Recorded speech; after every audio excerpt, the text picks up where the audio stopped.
कैसे लगने लगता है? आप में से घर में रहने वाले सब एक बार हाथ खड़ा करके बताएंगे कि हाँ, एक भारती नाम की लड़की है और वैदेही आश्रम में रहती है। कैसे उसका जीवन सफर रहा?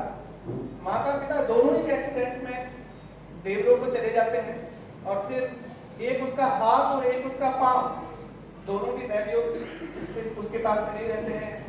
अंगबंद होने के बाद जीवन जीने की सारी आशाओं को छोड़ने के बाद वो लड़की क्या कभी सोच सकती थी कि मैं भी कभी मुख्य धारा में जीऊंगी?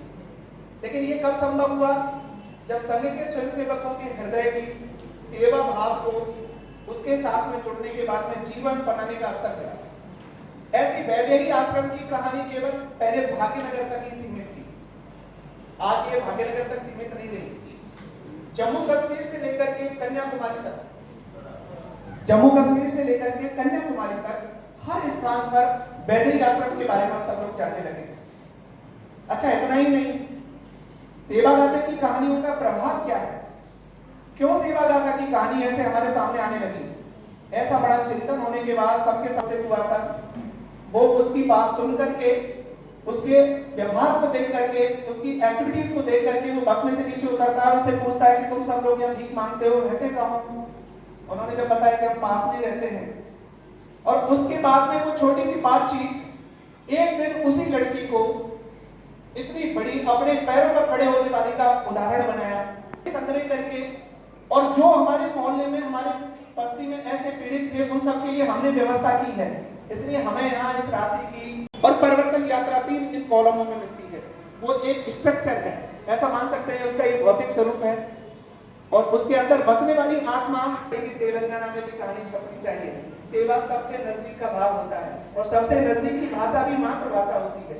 भारत में अनेकों भाषाएं बोलने वाले रहते हैं, सबको अपनी भाषा में सेवा समझने को, प्रेरणा देने को ऐसी कहानियां मिले विद्यालयों में पाएंगे। तब हम इस जो डिजिटली हम एक मुहिम लेकर के चले हैं सभी तक इसको पहुंचाने के लिए, उन लोगों के जिनके हृदय में सेवा का भाव भरा हुआ है उन तक ले जाने के लिए, तो हम सक्सेस होंगे।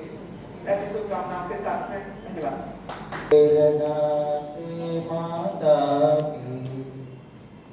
सेवा का व्रत धारा है, सत्य स्वयं से बनने का सतत प्रयत्न हमारा है।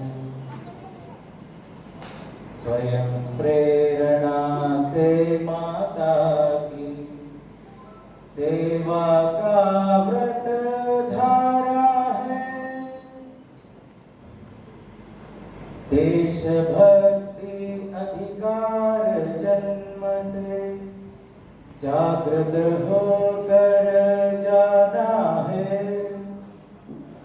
भरत भूमि सुत हिंदू हूँ मैं, हमने यह पहचाना है। जीवन मरण सदा क्षण क्षण में यह स्वदेश ही प्यार, सत्य स्वयं सेवक। చంద్రశేఖర్ గారు, ఇతర సంఘ ప్రముఖులు, వేదిక ముందున్న భరతమాత ముద్దు బిడ్డలు అందరికీ నమస్కారం. సేవాగాథ.org ప్రారంభోత్సవ కార్యక్రమం ముగిసింది. ప్రారంభోత్సవం అయిపోయింది. సేవాగాథ కార్యక్రమంలో వెబ్సైట్లో ఏమేమి విషయాలు ఉన్నాయో అనేది చాలా స్పష్టంగా అందరూ వివరించారు. ఒకటి, సమాచార సాంకేతిక విప్లవం. సమాచారం అంటే ఇన్ఫర్మేషన్, సాంకేతిక అంటే టెక్నాలజీ.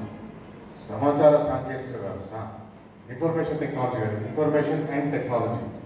ఈ రెండు విభాగాలు, information and technology, information technology.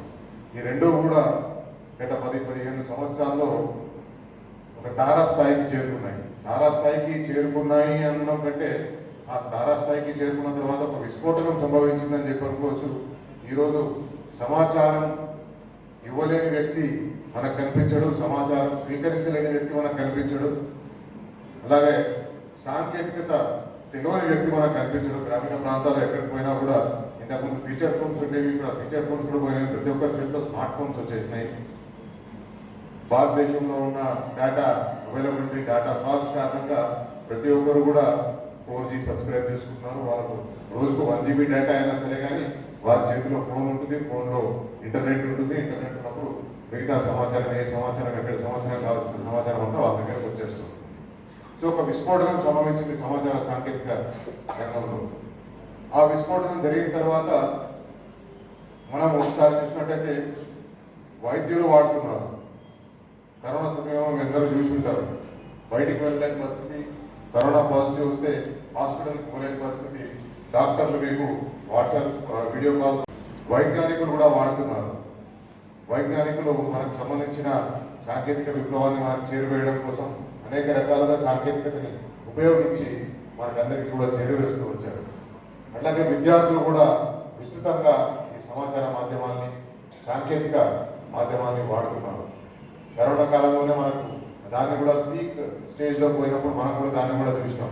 ఇంట్లో కూర్చున్న విద్యార్థులు సెల్ ఫోన్లో కూర్చొని వాళ్ళ క్లాసులు వినడం, లేదా ఆన్లైన్ క్లాసెస్ పేరుతో మొబైల్లోనే ఆన్లైన్ క్లాసెస్ చూసుకోవడము, మొబైల్లోనే ఆన్లైన్ యాక్టివిటీ. కొంతమంది మిత్రులు స్కూళ్ళకి పోలేరు కాబట్టి మిత్రులు కలవలేరు. సో తల్లిదండ్రులు అడుగుతున్నాను, నేను ఈరోజు నా మిత్రుడితో మాట్లాడాలి అన్నప్పుడు అదే వీడియో కాల్ అరేంజ్ చేసి వాళ్ళిద్దరిని మాట్లాడించారు.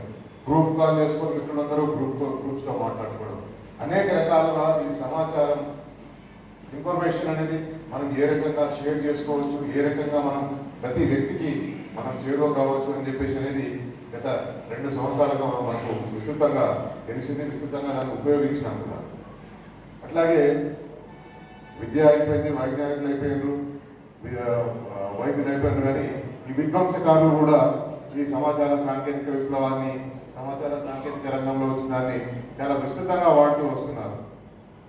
విధ్వంసం అంటే విధ్వంసం అనేది మనకు కనిపించే ఫిజికల్ విధ్వంసమే కాదు. ఏదో రోడ్డు పైన బాంబు బ్లాస్ట్ జరుగుతానో, లేదా ఒక 10 మంది గుండాలు వచ్చేసి ఒకరి మీద దాడి చేస్తున్నాం, ఒక కట్టడ మీద దాడి చేసి విధ్వంసం చేస్తున్నాం, అది విధ్వంసమే కాదు. మనకు తెలియకుండానే అనేక రకాల విధ్వంసాలు మన పరిసర ప్రాంతాల్లో, మన కుటుంబాల్లో, మన జీవితాల్లో అనేక రకమైన దేశం విధ్వంసం కావడానికి సమాచార సాంకేతిక విప్లవం కారణమైపోతుంది. ఇవన్నీ ఒక స్థాయిలో పై లెవెల్లో ఉన్నాయి. సమాజ నిర్మాణం కోసం కావాల్సిన సమాచార విస్తృతి తగ్గిపోతూ వస్తుంది. సేవా కార్యక్రమాలకు సంబంధించిన సమాచారం మనకు అక్కడ దొరుకుతుంది. అది ఇన్ని రోజులుగా మనకు తెలుగులో అందుబాటులో లేదు, ఇతర భాషల్లో అందుబాటులో ఉంది, తెలుగులో అందుబాటులో లేదు. ఈ అందుబాటులో లేని కారణంగా ఏమైపోతుందంటే సేవా కార్యక్రమాలు, మనం మిగతా వాళ్ళు చేసే సేవా కార్యక్రమాల గురించి పక్కన పెడదాం. సంఘం చేస్తున్న సేవా కార్యక్రమాల గురించి ఇంతకుముందు మన తెలంగాణ ప్రాంత సంచాలక్ గారు విస్తృతంగా వివరించారు, ఎకా చంద్రశేఖర్ గారు విస్తృతంగా వివరించారు. మొత్తం ఎన్ని సాధారణంగా దాని గురించి పబ్లిసిటీ ఇచ్చేస్తారు. అంటే చారణ పనిచేసి బారాన పబ్లిసిటీ ఇచ్చుకునేవారు, ఇంకొకరు 16 పనిచేసి ఒక పబ్లిసిటీ కూడా తీసుకునేవారు ఉంటారు. దాంట్లో సంఘం ఒకటి. ఎందుకంటే సేవ అనేది ఒక బాధ్యతగా భావించి చేస్తాం కాబట్టి మనకు పబ్లిసిటీ ఎక్కర్లేదని అనుకుంటాము. కానీ పబ్లిసిటీ అవసరమే, ఖచ్చితంగా అవసరమే. ఎందుకు పబ్లిసిటీ అవసరం అనుకుంటే మనకు అనేక రకాల మాధ్యమాలు ఉన్నాయి. ఇన్స్టాగ్రామ్, ట్విట్టర్, ఫేస్బుక్, స్నాప్చాట్, ఇట్లాంటివి అనేక ఉండేవి. మీరు ఆ వెబ్సైట్లో కనుక పోయి చూస్తే మీరు ఒక ఉదాహరణ నేను చెప్తాను. జవహర్లాల్ నెహ్రూ యూనివర్సిటీలో జరిగిన విధ్వంసాన్ని కొన్ని సమాచార మాధ్యమాలు చాలా విస్తృతంగా ఉపయోగించుకున్నాయి. ఆ విధ్వంసంలో భాగస్వామైన ఒక సేవ. సో సేవ చేస్తున్న మనము ఈ సాంకేతిక విప్లవాన్ని మనం వాడకపోతే విధ్వంసం చేస్తున్న వాళ్ళు మనకంటే ఎక్కువగా దాన్ని వాడుకొని మనం చేస్తున్న సేవని అసలు కంప్లీట్ సేవనే కాదు అని చెప్పే పరిస్థితికి తీసుకొచ్చేస్తారు. ఒకటి మనం చెప్పవచ్చు, RSS రాష్ట్రీయ స్వయం సేవక్ సంఘ్ వరదలు వచ్చినప్పుడు, తుఫాను వచ్చినప్పుడు, లేదా వరదలు వచ్చి గ్రామాలే కొట్టుకుపోయినప్పుడు అందరూ పోయి అక్కడ సేవ చేస్తారు. ఆ సేవ చేస్తున్న కార్యక్రమం మనం చేసిన మంచి పనులు చెప్పుకోకపోతే మనం చెడు పనులు కూడా మనం చేస్తున్నట్టుగా ఇతరులకు వాళ్ళు ఎక్కువ చేస్తారు. ఎందుకంటే empty visions make more noise అన్నట్టు ఏమి చేయని వాడు ఎక్కువ చేస్తారు బయట పోయి. మనం చేస్తున్న కార్యక్రమాలు అన్నింటినీ కూడా చిన్నవిగా చేసి చూపిస్తారు. మొహమాట పడద్దు, ఖచ్చితంగా చెప్పుకోవాల్సిందే, విస్తృతంగా చెప్పుకోవాల్సిందే.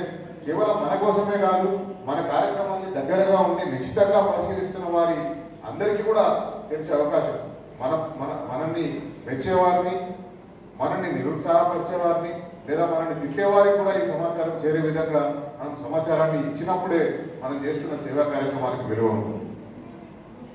మల్లికార్జున గారు నా దగ్గరకు వచ్చిన నన్ను ఆహ్వానిస్తుంది ఇక్కడ కార్యక్రమానికి వచ్చినప్పుడు ఏ భాషల్లో ఈ వెబ్సైట్ ఉంది అని చెప్పేసి చూస్తే 8 భాషల్లో వెబ్సైట్, 8 భాషలు, 6 భాషల్లో వెబ్సైట్ ఉంది. వారికి నేను మొదటిగా ఒకటి చెప్పినాను, హిందీ భాష తెలిసిన వారికి చాలా మందికి మనం చేస్తున్న కార్యక్రమాలు తెలుసు. అట్లానే ఇప్పుడు తెలుగు భాష వెబ్సైట్ ఒకటి లాంచ్ అయింది కాబట్టి తెలుగు భాష తెలిసిన వారికి అందరికీ తెలుసు. కానీ మనల్ని తిట్టే వారికి మనం చేస్తున్న సేవా కార్యక్రమాలు ఎట్లా తెలవాలి? తెలుగు భాష తెలిసిన వాళ్ళు మనం తిట్టే వాళ్ళు కొంతమంది ఉంటారు, కానీ మెజారిటీ మనం తిట్టే వాళ్ళకు ఉన్న భాష ఎలా ఉందో వాళ్ళకి చెప్పగలిగినట్టయితే అప్పుడు వాళ్ళు తిట్టడం తక్కువైతే అవుతుంది. అట్లాగే అరబిక్ భాషలో కూడా సేవాగాథ వెబ్సైట్ రావాలి. ఉర్దూ భాష ఒకటి, అరబిక్ భాష ఒకటి, మిగతా ప్రపంచ భాషలు ఏవైతే ప్రముఖంగా మాట్లాడుతారో స్పానిష్ కానీ ఫ్రెంచ్ కానీ ఈ భాషల్లో కూడా మనం చేస్తున్న సేవా కార్యక్రమాల గురించి వాళ్ళకి తెలియజేసే విధంగా మనం ఈ వెబ్సైట్ని కూడా రూపొందించాలి. ఎందుకంటే ట్విట్టర్లో ఉన్నప్పుడు నేను ట్విట్టర్లో కొంచెం యాక్టివ్గానే ఉంటాను. ట్విట్టర్లో అక్కడ ఒకసారి చూస్తుంటే నాకు వరల్డ్ ముస్లిం అంటే ప్రాబ్లమ్స్ వస్తూ ఉంటాయి, అది అరబిక్లో ఉంటుంది. ఇందులో అదృష్టవశాత్తు నాకు విమర్శించే వారికి లేదా మనల్ని తప్పుపట్టే వారికి మనం చేస్తున్న సేవా కార్యక్రమాలు తెలవాలంటే వాళ్ళ భాషలో కూడా మనం చెప్పగలిగితేనే అప్పుడు వాళ్ళకు మనం చేసే కార్యక్రమాల గురించి తెలుస్తుంది. మనం అంటే ఒక సదాభిప్రాయం ఏర్పడే అవకాశం ఉంటుంది.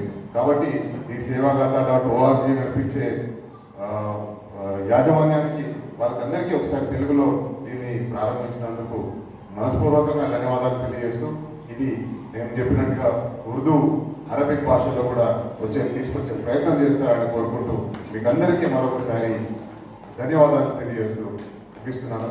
జై హింద్. आज के मुख्य अतिथि श्रीमान शैलेश गारू जी,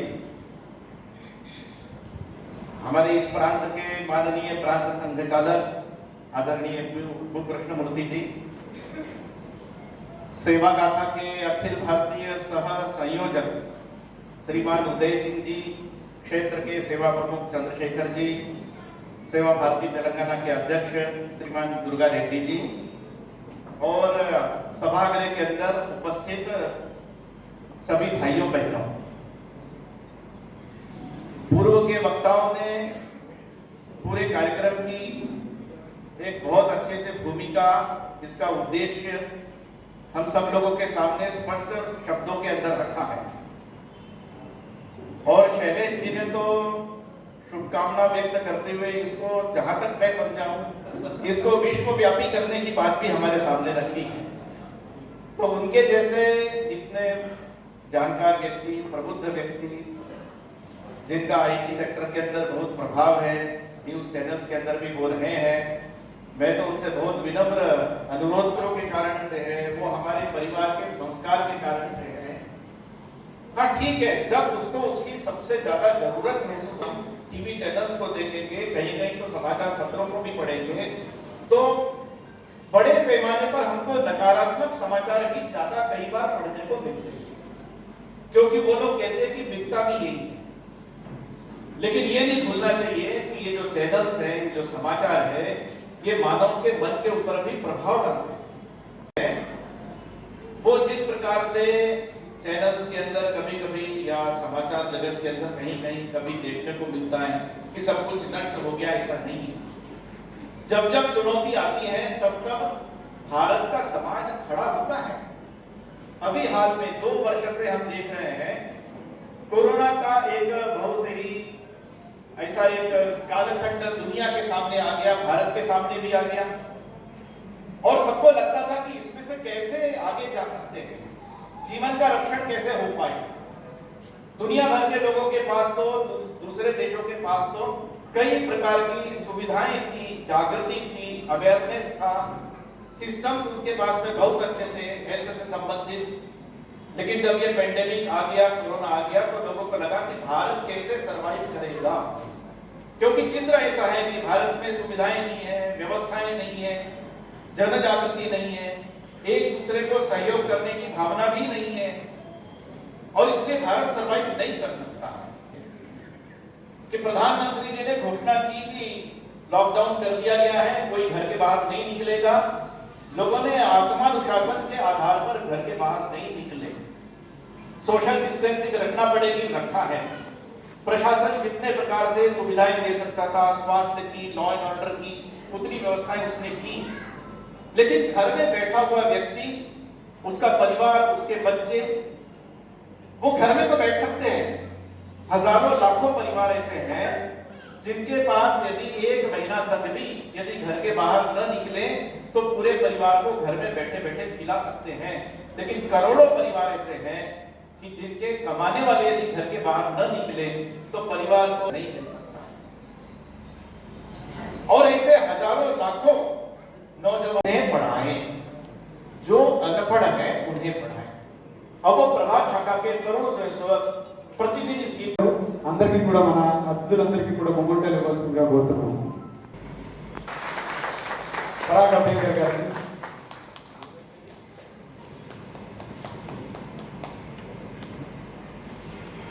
తర్వాత ఎక్క చంద్రశేఖర్, ఉదయ్ సింగ్ గారిని, తర్వాత స్వప్నిల్,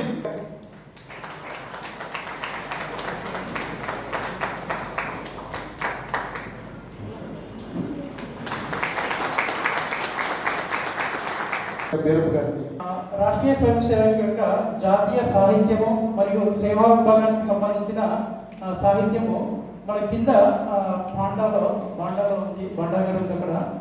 అదేవిధంగా మనం సేవా కార్యక్రమాలు తెలంగాణ ప్రాంతంలో జరుగుతున్న వివిధ ప్రాజెక్టులకు సంబంధించిన వాటి యొక్క సమాచారం కూడా పాంప్లెట్ రూపంలో లభిస్తుంది. అందరూ తీసుకెళ్ళగలుగుతారని మనకి. ఈ కార్యక్రమానికి విచ్చేసిన శ్రీ శైలేందర్ రెడ్డి గారికి మరియు వేదికను అలంకరించిన పెద్దలందరికీ, కార్యక్రమానికి విచ్చేసిన పుర ప్రముఖులందరికీ, మాతలకు, సేవా కార్యకర్తలకు, మీడియా మిత్రులందరికీ, ఈ ప్రాంగణం మనకు అడగగానే ఇచ్చిన వివేకానంద సేవా సమితి వారికి మరియు పిఎన్ఎం స్కూల్ యాజమాన్యానికి తెలంగాణ ప్రాంత రాష్ట్రీయ తెలంగాణ ప్రాంత సేవా విభాగం తరఫున ప్రత్యేకమైన ధన్యవాదాలు తెలుపుతున్నాము. అందరూ ఈ సేవా గాథ యొక్క యాప్ క్యూఆర్ కోడ్స్ ప్రతి చోట్ల అంటించి ఉన్నాయి. మీరందరూ ఆ సేవా గాథను వినాలి, వాటిని చదవాలి అనుకుంటే వాటిని స్కాన్ చేసుకోగలుగుతారని మనవి చేస్తూ ఈ కార్యక్రమం శాంతి గాథ.orgని తెలుగులో ప్రారంభించడం చాలా గర్వంగా ఫీలవుతున్నాము. ఒక మంచి సేవా కార్యక్రమాలు చేస్తున్న సంఘానికి సంబంధించిన సేవా కార్యక్రమాన్ని సేవాగాథ.org ద్వారా ప్రజల్లోకి విస్తృతంగా ప్రచారం చేయడం చాలా మంచి విషయం. సేవలు చేస్తున్న వారందరూ కూడా సేవాగాథ.org ఏ రకమైన సేవలు కూడా చేయొచ్చు, ఏ రకమైన ప్రజలకు ఏ రకంగా వారికి ఉపయోగపడవచ్చు అనేది సేవాగాథ.org ద్వారా తెలుసుకోవచ్చు. इंदौर महानगर से सेवा गाथा की आज तेलुगु भाषा में जो लॉन्चिंग हुई उसके लिए हम लोग यहाँ पर पधारे थे, और आज ये कार्यक्रम बहुत अच्छे से हुआ। और तेलुगु भाषा में अब हम समर्पित जीवन, उसके बाद हम लोग परिवर्तन यात्रा और सेवा दूत के बारे में जान सकेंगे।